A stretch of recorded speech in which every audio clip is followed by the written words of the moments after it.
What's up, everybody? Thank you for tuning in to this video here in which I'm going to focus on the highs and lows of Funko in 2017. I didn't do this video last year, but it's something I thought would be interesting to do this time.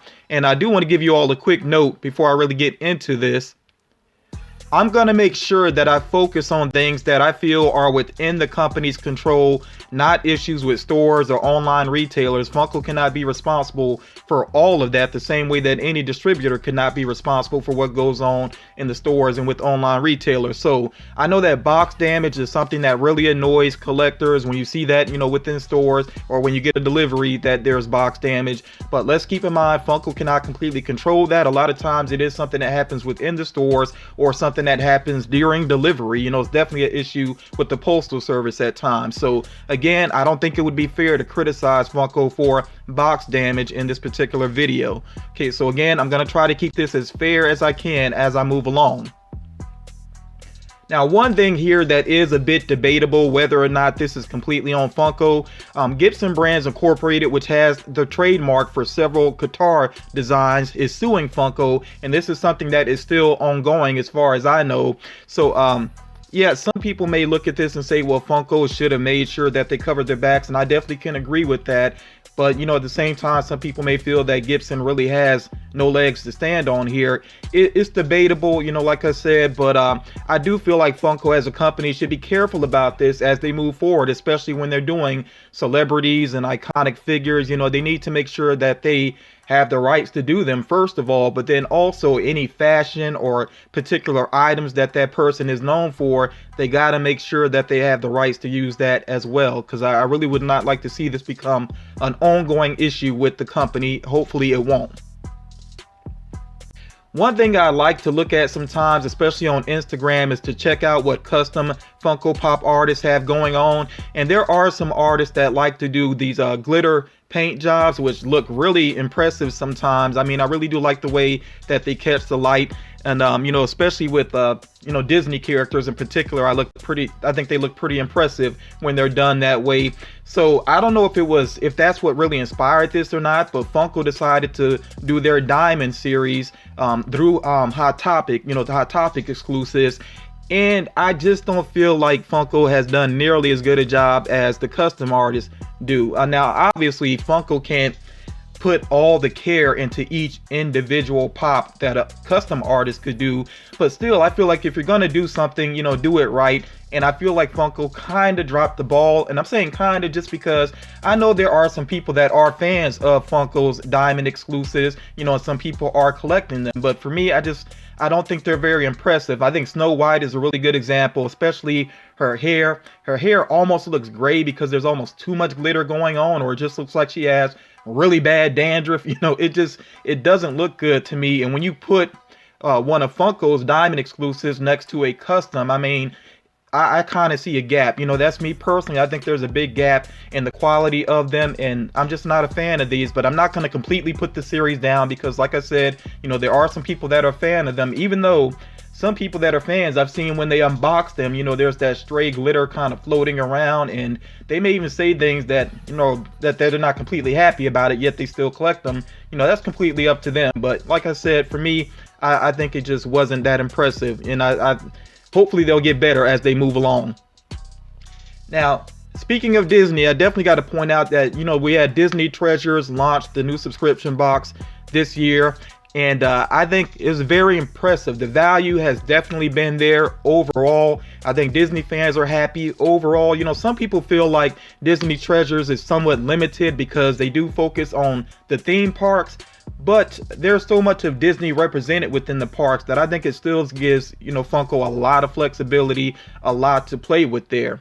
But I do have to point out, though, that the latest box, and really, the last one for 2017, which was the Snowflake Mountain box, was not impressive. And I think even Disney fans were not impressed by this box. And just as a reminder, here were the items that came inside. Of course, there was a pop figure of Bambi on ice, which, that was fine. I don't think the most impressive pop, but it was fine.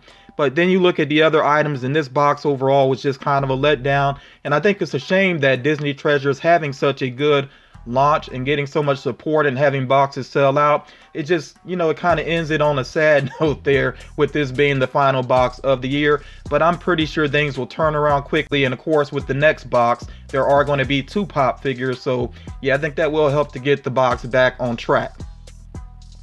One of the most ironic things about this year is with Thor Ragnarok, okay, from the very first previews of the movie, we knew that his hammer was going to be destroyed by Hela. And then, not only did Thor lose his hammer, okay, remember there was, of course, the Hulk 10-inch figure released. A lot of people got very hyped about that. But Thor lost his hammer in the movie, and then Gladiator Hulk, he lost his hammer in the stores, in Target, so yeah, it's ridiculous the number of Hulk figures, 10-inch Hulk figures out there with broken hammers. Now, some people aren't completely bothered by that because they were able to get it at a reduced cost. And then, some people did fix it with glue, or at least tried to fix it with glue. But for me, overall, this was a fail, a big letdown. I even had the experience of finding 2 of these in a Target, and both of them had broken hammers. I did not pick them up. I'm like, basically I feel like I shouldn't have to fix something that's new. That's just my attitude about that.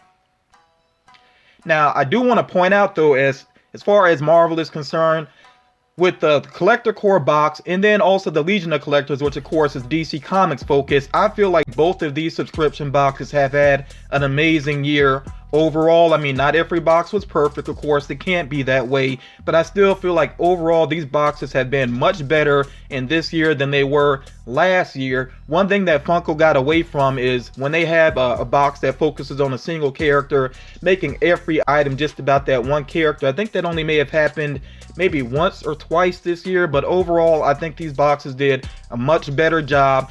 And then also I do like the idea of when you're subscribed to these, you have the opportunity to get some exclusives. They're doing this with the Collector Core. They've had 2 thus far, the gold Mark 1 armor, and then also the Groot with the mixtape, the Awesome Mix. So I like that idea. I hope that Funko continues to do some interesting things there. That works for me. So again, I feel like these subscription boxes had a pretty good year.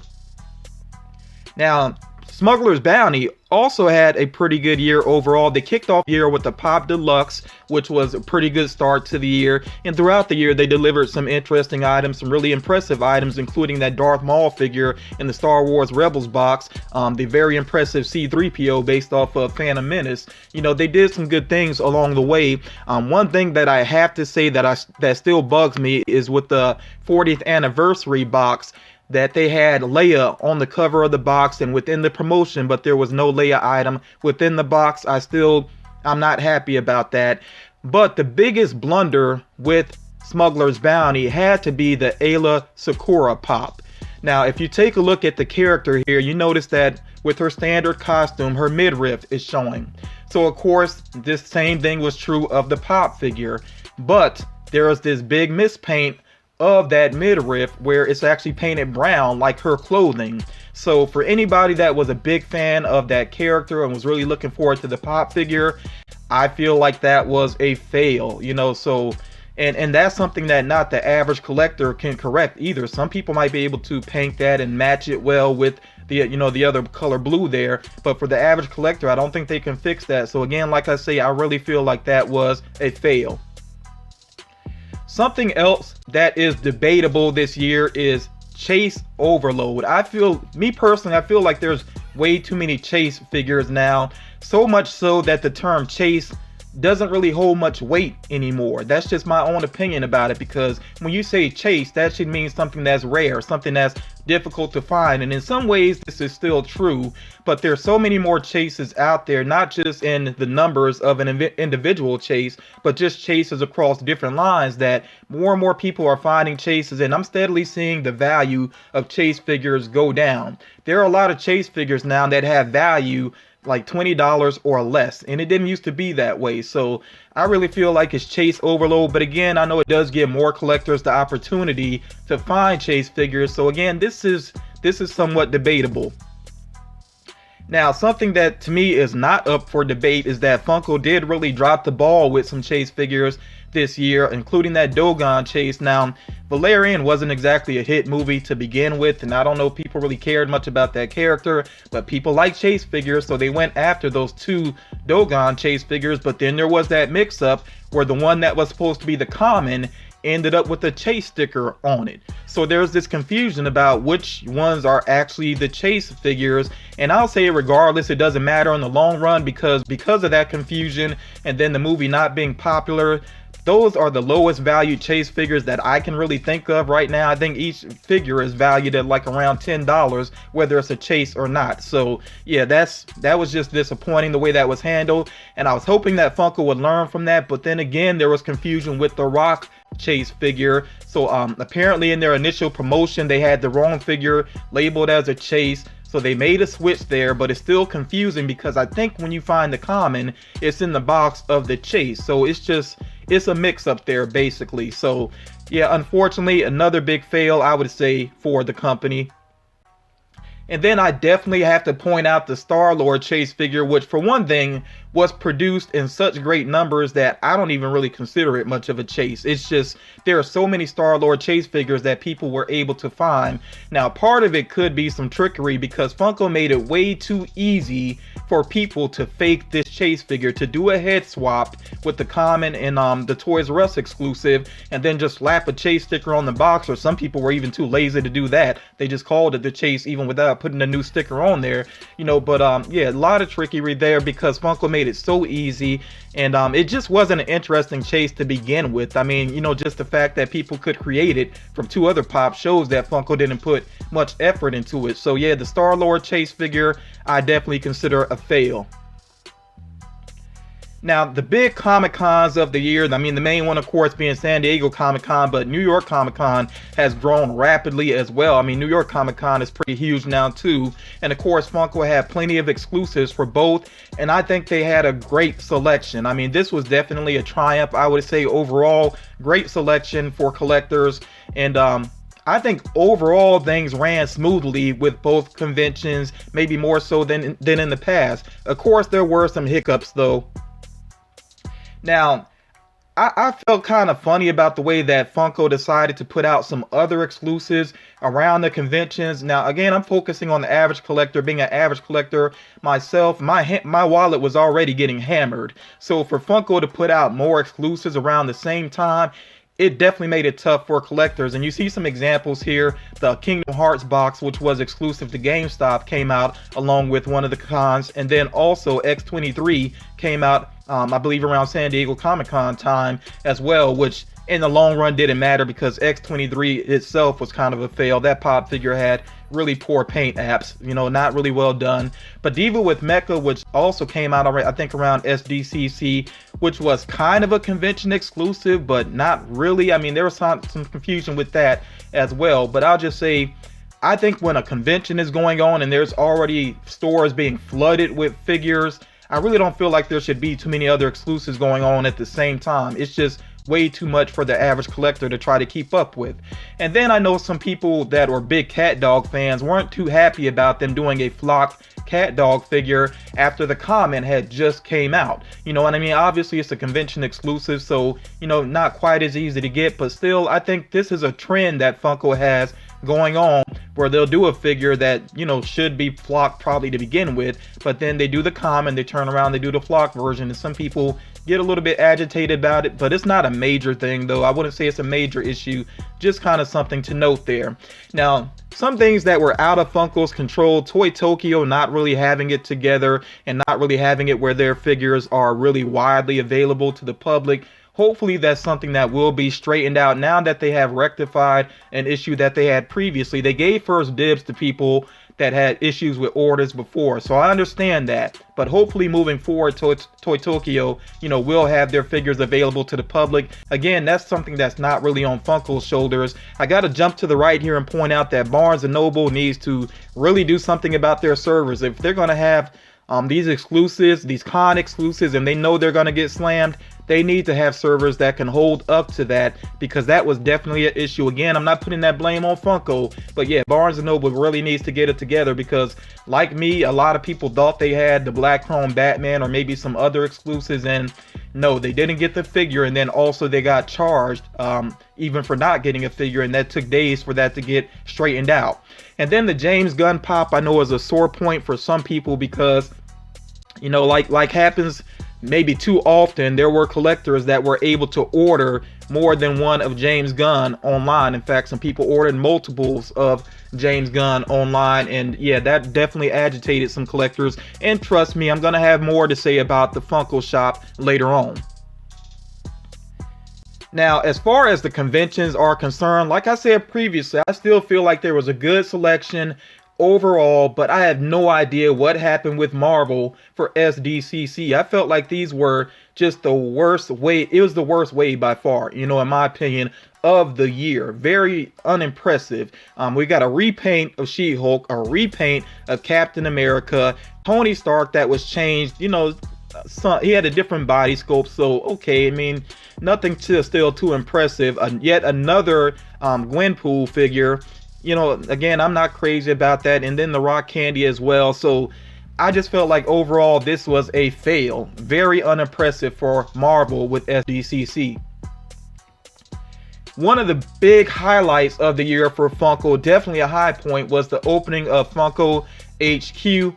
I think this place looks amazing from every visual that I've seen, from the pictures, from the videos, the people that have visited there. It's definitely a place that I would like to visit sometime. This is way more impressive, much more than I expected. They did so much with it. I think they did a phenomenal job. Like I said, I really hope that I get to visit there someday. And it's definitely cool that they've had celebrities come through. Kevin Smith went there and signed some of his pop figures. They've had WWE stars come through, which is very cool. And the exclusives that they had thus far are pretty awesome as well. Hopefully I can get my hands on a Funko HQ exclusive at some point. So yeah, Funko HQ, definitely a highlight of the year. And like I said, I really hope that I get to visit there someday. Now, one low point though related to Funko HQ is the build your own pop thing that they have going on there. Their pop factory there sound like a great idea. I think it still sounds like a great idea, but it's so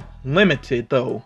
I mean, you basically can create like a monster mishmash, or you can create your own Freddy Funko, but I don't think this is what people really had in mind when they thought about what was going to happen with the build your own pop. I think people probably imagined that, you know, maybe I could do a pop of myself, or maybe I could do one of a celebrity that hasn't been produced yet, you know, but the options are just so limited. And I mean, it could be because maybe Funko is nervous about copyright issues with people going and trying to create celebrities, but I mean, custom artists do that anyway. So I mean, I don't know. I just don't know. I feel like there should be some options to where you could do a pop that looks at least somewhat similar to you. And Funko could have different headpieces that are different skin tones, basically, you know, different colors. Maybe some with facial hair and things like that, or facial hair pieces that could be put on.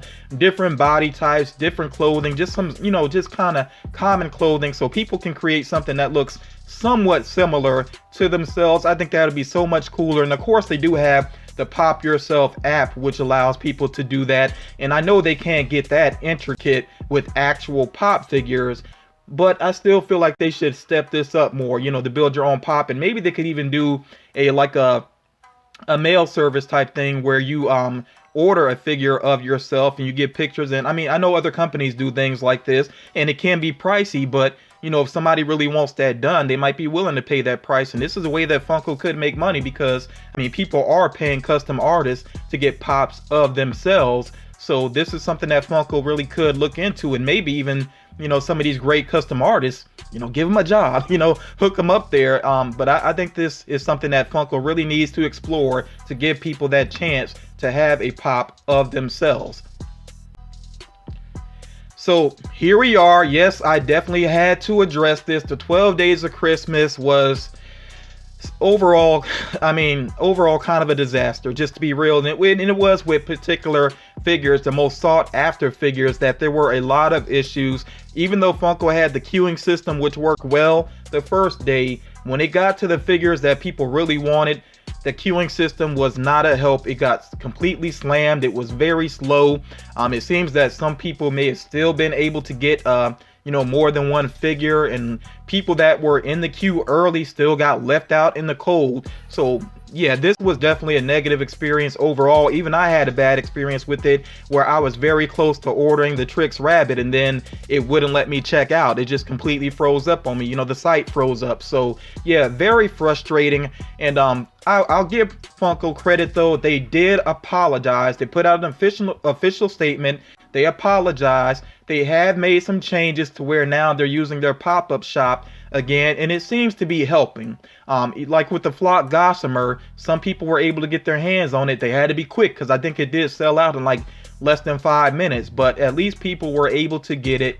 And with other releases they've had since then, and things have been going pretty well.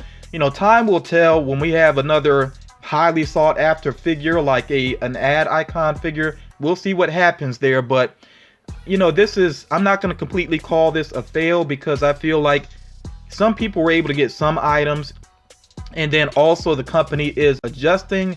So I'm just gonna be kind of on the basically look and see. I'm just gonna look and see what happens with this, but I'm not gonna completely call this a fail. I know some people really want to, and I understand that. I'm not taking that lightly, but I'm just gonna kind of wait and see if they continue to adjust things and make sure that this runs smoother.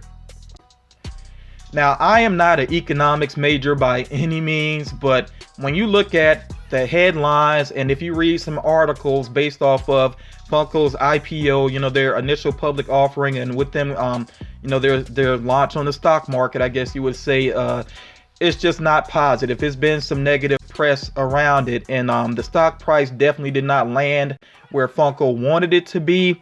I will say this though, it does seem to be recovering, and Funko is showing some profits, not as impressive as last year, but they're showing some profits, so we'll see what happens with them moving forward, with them being, the public trading and everything. And I know that there are some collectors that actually have invested in the company. We'll just have to see how things go moving forward, but I feel like I did have to point this out because this is definitely a news story from this year. Now, the main highlight of the year for me, and it really should be for every collector, is the pop figures themselves. We got a lot of phenomenal pop figures this year, and these are just some of the ones that highly impressed me. Of course, there are a lot more. There were some that were, somewhat of a disappointment, but I always look at it this way. I mean, not all figures are going to appeal to you, and of course, there's variety out there. So if one comes out, you're not crazy about it, you don't have to buy it. It might be kind of disappointing if it's for a character that you really like, but at the same time, I gotta say, I feel like Funko has really stepped it up with their designs. Paint apps, still hit or miss sometimes, but overall, I would say better than I've seen in the past. So yeah, I feel like this was a great year as far as the figures themselves are concerned. Funko also launched the vinyl 2-pack line, which I'm a fan of, and I do have a couple of those, and I plan to get some more. And already with what we're seeing, which is going to be available next year, it's looking impressive. So yeah, the figures themselves, that should really be the main focus for any collector. And like I said, I think Funko is doing some great things as far as designs are concerned. So those are the highs and lows according to yours truly for 2017 and for Funko. But of course, I want to hear from you all. What do you consider to be the highs and lows for Funko this past year? Also, give me your personal highs and lows with collecting. What are some great experiences you've had? Maybe what are some low experiences, some negative experiences you had? By the way, I do want to say there are a couple of things that I did not note in this video, and it's because I don't really consider them necessarily to be a high or a low. For example, the Black Friday box with GameStop. I mean, people have different feelings about that. I don't really consider it a high or a low. I did get the figures that I wanted for the most part. And I'll just say this, I think it was a smart business move for Funko to give each character a chase figure. I mean, that's what really sold the boxes. So that was just smart business move. But yeah, like I said, there are some things that I'm just kind of on, so that's why they're not in this video. But yeah, you feel free to share whatever you want to share in terms of the highs and lows, and I definitely look forward to your comments. Thank you all for checking out this video, and I will talk to you all again real soon.